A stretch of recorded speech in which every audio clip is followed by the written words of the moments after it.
వెలిగిస్తారు. జ్యోతిష్మతిం త్వా సాధయామి అంటూ కొవ్వొత్తి పెట్టి వెలిగిస్తారు. ఎంత అన్యాయం! బర్త్డేలని పెట్టి పెద్ద కేకులు నువ్వెన్ని సంవత్సరాలైతే అన్ని కిలోల కేకు పెట్టి దాని మీద వెధవ కొవ్వొత్తి పెట్టి వాటిని వెలిగించి ఉప్పని ఆర్పి ఆ బూడిద తీసి ఒకటి నోట్లో ఓడు పెట్టుకుంటాడు. ఏమిటిది?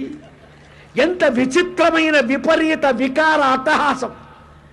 అన్య సంస్కృతిని అలవరుచుకొని పూసుకోవటం, మన భారతీయ దివ్య పవిత్ర ధార్మిక ఆర్ష సంస్కృతి వైభవ ప్రాభవాలని మరిచిపోవటం, అవివేకాన్ని నెత్తిన తెచ్చిపెట్టుకోవటం.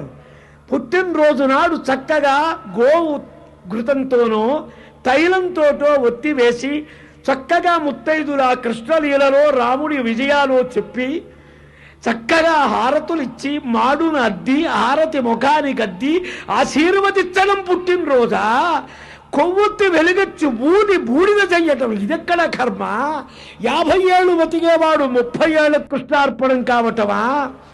ఈ కొవ్వొత్తి ఏమిటి? ఈ డబల్ రొట్టెలు తింటమేమిటి? కేకులేమిటి?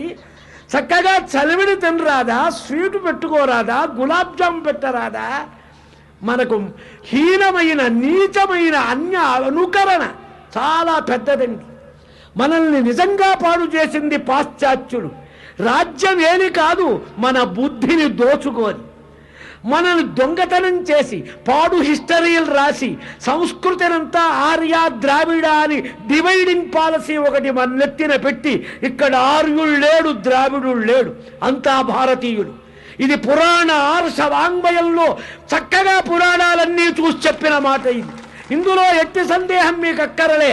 ఆర్యం ద్రావిడ అనేది కల్పన, అభూత కల్పన, మనల్ని పాడు చెయ్యటం బాగా తెలిసిన ఆంగ్లేయులు పెట్టినటువంటి మహత్తర వ్యామోహ పిశాచం అది. కాబట్టి మన సంస్కృతి చాలా గొప్పది. ఎంతో 100 ఏళ్ళు జీవనం ఉండాలి. శతాయుర్భవ శతమానం భవతి శతమనంతం భవతి.